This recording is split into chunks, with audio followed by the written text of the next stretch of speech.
Hello and welcome to the show. Today marks the beginning of the second week of the war in Iran, and so we're going to go over a few updates on what's going on in the region. So, over the week, the U.S. aircraft carrier USS Abraham Lincoln has been attacked. It has been hit with drones and ballistic missiles, forcing a retreat of the ship.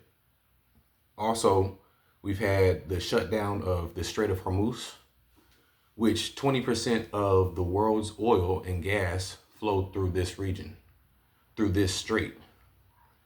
And so when we look at Iran, Iran has intentionally closed down the Strait of Hormuz in order to bring about serious havoc, economic havoc to the United States and Israel, along with its allies.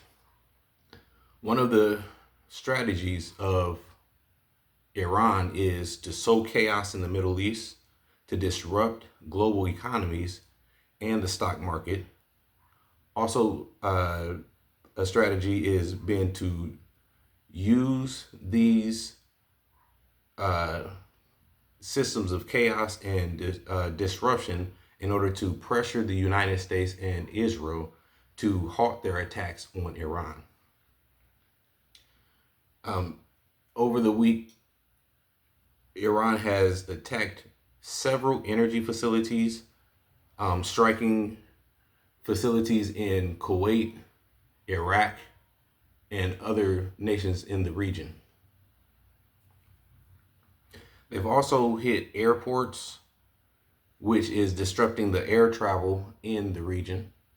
So they're using several different strategies, being economic strategies to bring America and Israel to the table to stop the war, or at least to bring it to a halt, to at least a temporary ceasefire. Now, it's important to note that Iran has the capability of dragging this war out and making it a war of attrition, which when we look at America's side, America cannot afford to make this a prolonged war. This is the reason why we're seeing airstrikes, but we're not seeing boots on the ground.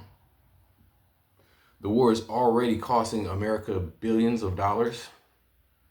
And on the other side, Iran has a very low cost because they're using ballistic missiles and they're using drones, which the drones, for example, are $20,000 roundabout in a cost, as opposed to America's air defense. The Patriot air defense system uses $4 million missiles in order to shoot down these drones. Also, Iran has been stockpiling their missiles and drones. So when we look at a map of Iran, Iran is a very mountainous region. So with that being said, they are able to hide and move their missiles and their drones in order to prevent the U.S. and Israel from being able to detect and to destroy their missiles, their stockpiles. Another thing to keep in mind is that in this type of war, a war of attrition, you don't put out your best equipment first. You start with your old stockpile, your old weaponry, and we actually see that's what is going on in Iran right now. This is a similar method that Russia used in the Russian war with Ukraine. In the beginning of the war, we saw tanks in Ukraine war that Russian tanks that broke down, and we saw a lot of technological malfunctions in their military structure. However, as time progressed, they used all of those old machinery, because we got to understand, when a country is not at war, they still create military equipment. Now, if they're not at war, all of that equipment is not being used, so they just pile it up. And as they advance in their technology, they just keep piling up their artillery. When a war breaks out, they're not going to go straight to the new technology. They're going to utilize the old technology to get rid of that out of their stockpile because it is actually taking up space. As the next phases occur, they push out more and more new technology, and they'll try and see what the new technology is capable of.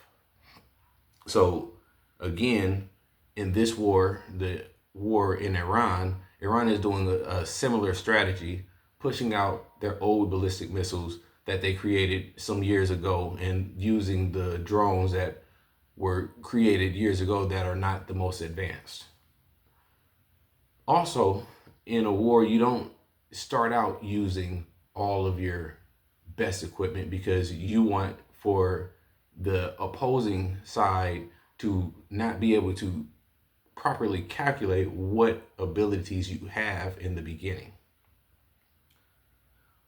Something that's interesting when you consider this war in Iran is actually not a new war, right? This war didn't start last week. This war actually didn't start even last year. This war is a war that's been going on actually for decades. And we could say that it started in 1953 when the American CIA overthrew the government in Iran and installed a puppet government. But we could even actually go further and look at World War One. You see, World War One was about Western Europe fighting to defeat the Ottoman Empire. And the Ottoman Empire actually spanned from Eastern Europe all the way into the Middle East. When the Western powers won the war, they divided the countries of the Ottoman Empire. They divided the Ottoman Empire into their own countries and divided them in order to have strategic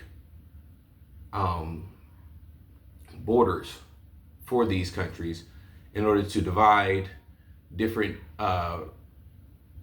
religious groups as well as ethnic groups. So for example, when we look at the Kurds, the Kurdish group is an ethnic group that has about 25 to 30 million people, but they have no actual country, no actual state.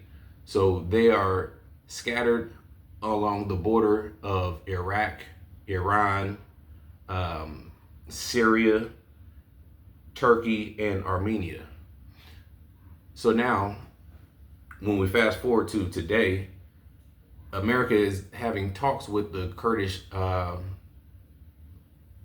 the Kurdish fighters in Iraq who are anti-Iranian, and the CIA is discussing funding and also arming the Kurdish fighters in order to create havoc in Iran and in order to attack Iran and cause an uprising in Iran.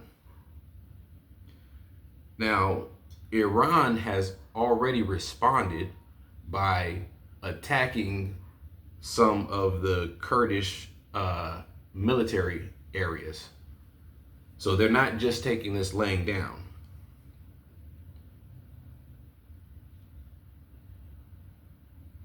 Also, it's important to bear in mind that Iran has attacked hotels which house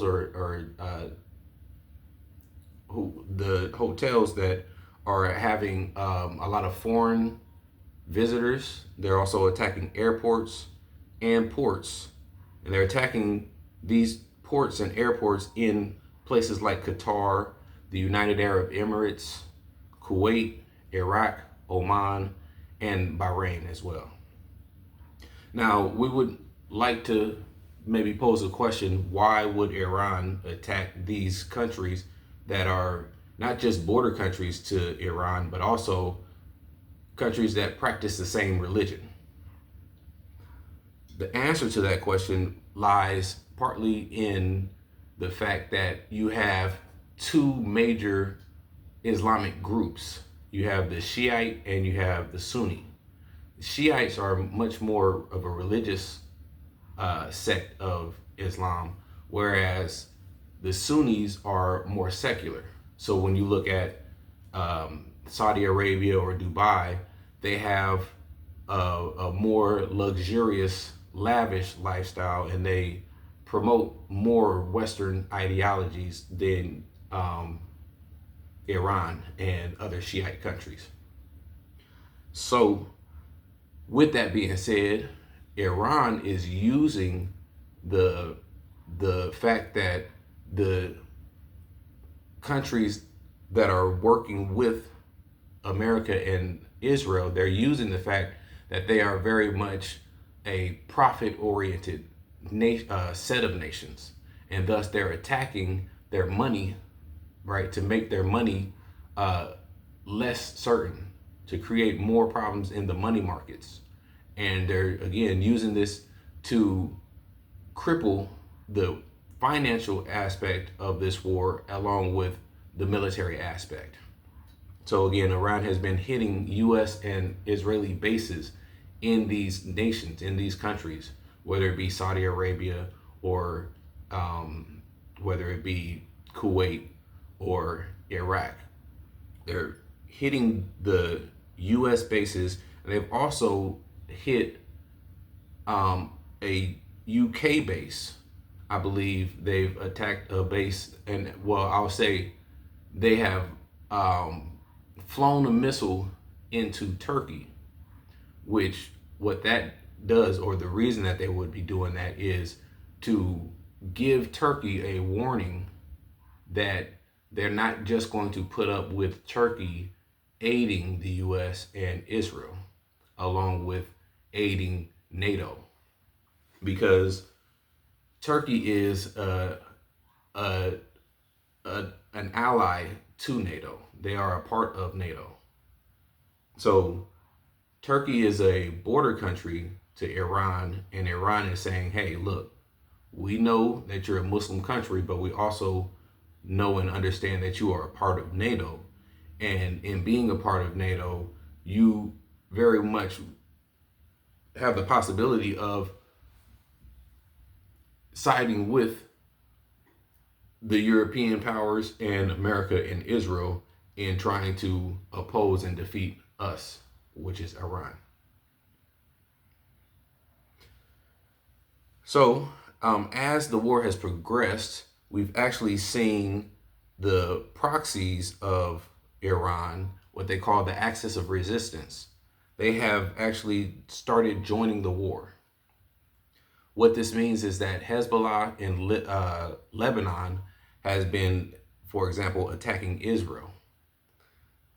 Now, Hezbollah has claimed that since the peace treaty that was signed between Hezbollah and Israel last year, they claim that Israel has not stopped attacking them, even though there has been a peace treaty in place. So now that the war has started in Iran, they have decided to start back with their fights against Israel.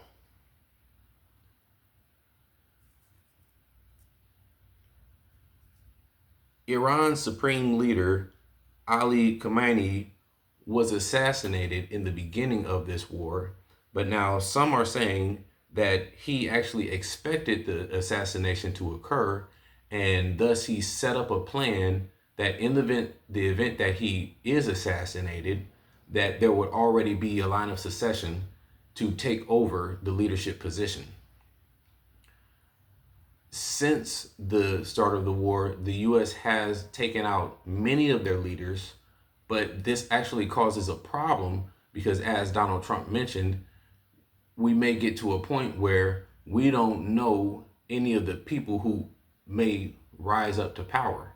And the person that comes into power may be even more of a threat than the previous supreme leader. So it's a very ironic situation where the American power assassinates the leader, but then is nervous about who may take the leadership position, right? It's just like if you look at a drug war, right? If the drug kingpin is killed, that doesn't mean that drugs stop flowing. It just means that the people at the bottom often will fight if there's no already set person in set to take the head of the throne. So same thing here. Killing the leader does not actually mean that the regime will fall. In fact, as we see, the war has carried on in spite of the fact that the supreme leader has been killed. And they have been using strategies in their plans and in their enactment in order to carry out their mission.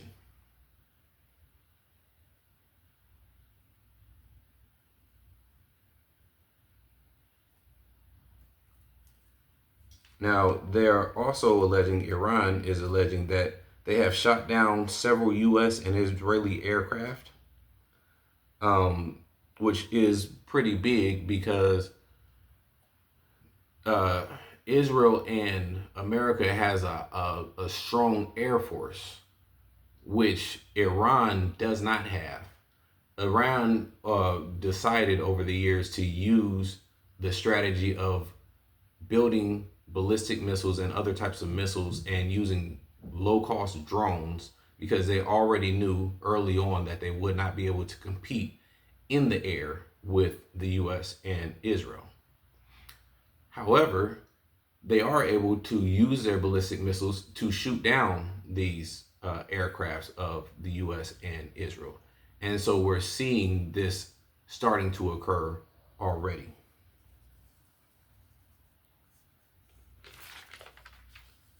Now, when we look at the US side, when we look at the strategy of the US or the objectives, some of the objectives of the US is to destroy Iran's ballistic missile capacity and production facilities, which they have been hitting a lot of these facilities, a lot of these production facilities. But we have also seen, or at least Iran has alleged, that many of the facilities, many of the sites that they are hitting actually don't have missiles because they already moved them from those areas, right? So Iran has an underground facility, many underground facilities, and they're able to move their missiles and their artillery all around under the ground so that they're not being able to be seen on the satellites that the US and Israel has in order to track where these places are. So again, looking at the US strategy, they are setting out to destroy Iran's ballistic missile capacity and production facilities. They're also trying to destroy Iran's navy. So over the week, a few days ago, the U.S. actually hit several of the Iranian ships and has sunk several Iranian ships. The U.S. also is fighting to prevent Iran from attaining nuclear weapons. Right? They've been saying that for years now, that they don't want Iran to gain nuclear weapon capabilities. But Iran has all along stated that that has not been their intent. Right? They've been saying that their intent has been to use the nuclear energy for civilian purposes, not for military purposes. And ultimately, though, the U.S. objective is to enact regime change in order to put a leader in Iran that is much more favorable to the U.S. and to Israel. So we can look at this when we see, again, the overthrow of the Iranian leadership in 1953. where the CIA put in power the Shah of Iran, and the king of Iran was very much favorable to the U.S. and its allies. So the U.S. was able to come into the country and take out many of the resources, right? Especially being oil. So in 1979, you had the Iranian Revolution, where the Islamic State actually kicked out the king of Iran, and really the Iranian people had an uprising and kicked out the king of Iran, and then the supreme leader and the Islamic State took over the nation. So when we're looking at Iran, there are two other things to note, right? One is that it is an Islamic state. And the second thing is to keep in mind that Iran is actually Persia. Okay? Again, Iran is Persia.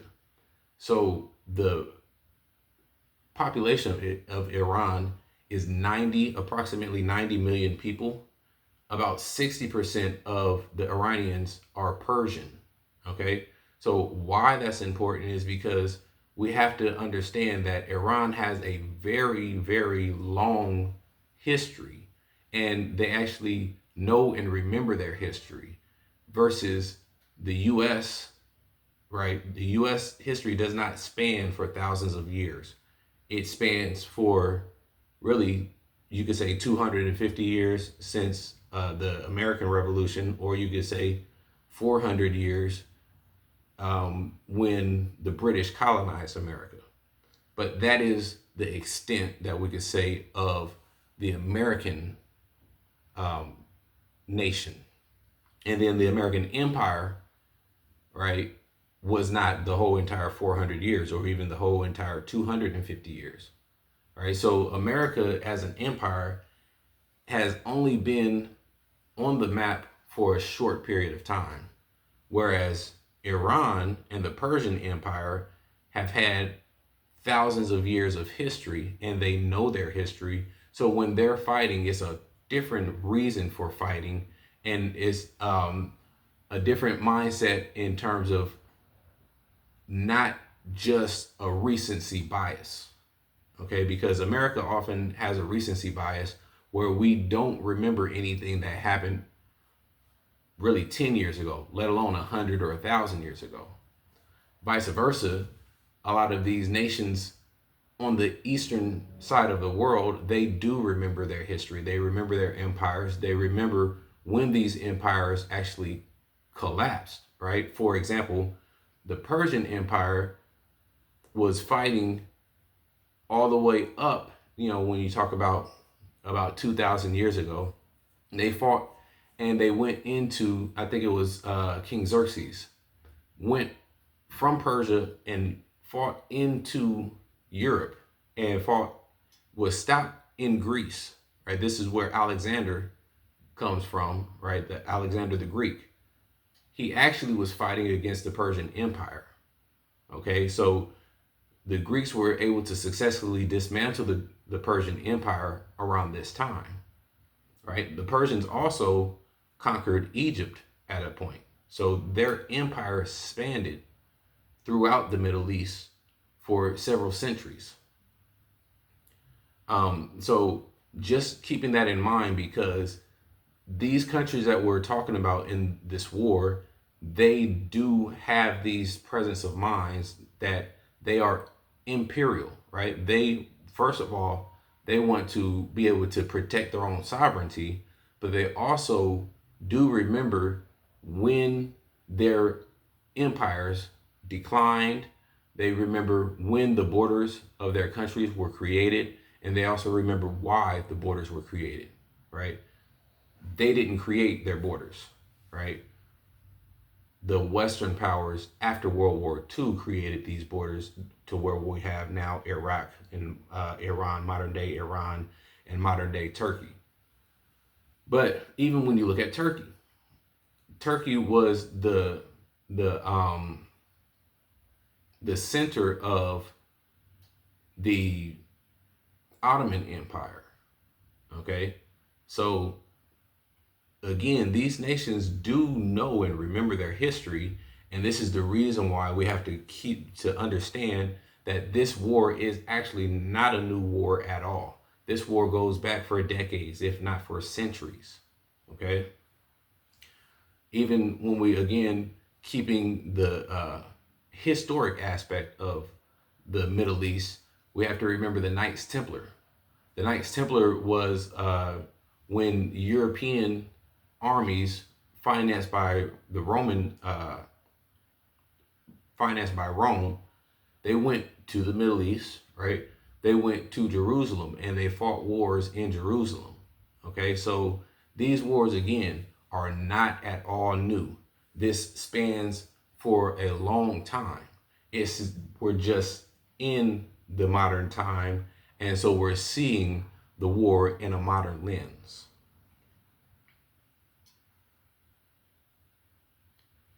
Okay, so again, we look at Hezbollah. Hezbollah again is a part of Iran's proxies, which is stationed in Lebanon. Hezbollah has attacked air surveillance bases in Israel, and they've also attacked Israeli bases in Syria. In response, Israel has been carrying out airstrikes in Lebanon. Hezbollah has been reestablishing strongholds in southern Lebanon. So they are now actually at the point where they are going back to the battlefield, and they are bringing about the war, bringing the war closer to Israel, to Israel's borders, right? Because right now, Israel and America are attacking Iran by air, but Hezbollah is bringing the war to the front lines of Israel. So the way that they're reestablishing their stronghold in southern Israel is by using rockets, drones, precision-guided missiles, and anti-tank strikes in Israel.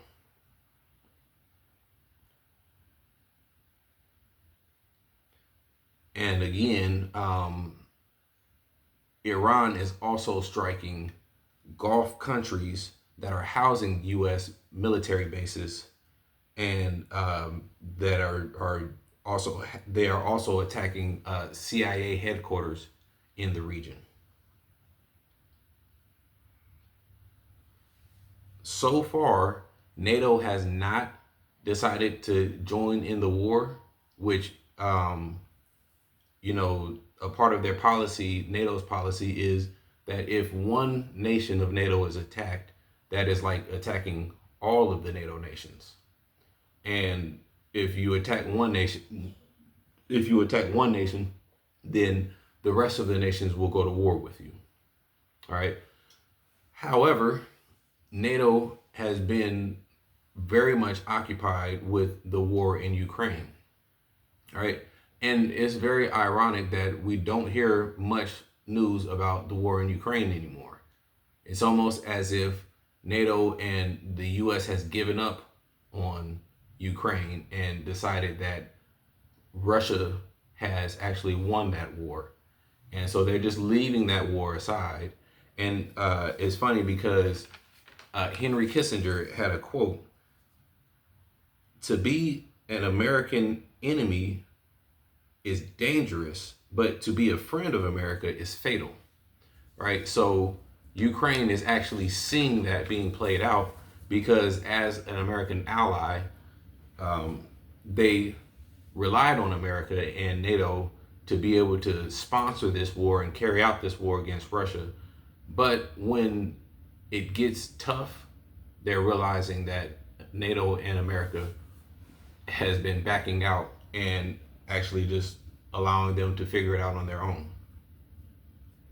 So again, NATO could be drawn into this war in Iran, but we have yet to see if that will be the case. Now, so far, the UK actually has said that they will not participate in this war in terms of putting boots on the ground. However, they are allowing for the US and Israel to use their military bases in the region in order to strike against Iran. Germany, on the other hand, has refused flat out to participate in this Iranian war, stating that they don't have the military capacity to be able to assist in this war. Spain also is another NATO country that has spoken out against the war. So again, we are seeing that the NATO alliance is very much divided as to how or if they will participate in this war. So that's all I have for you today. If you enjoyed the video, go ahead and like the video, share it, and leave a comment to let us know what you think.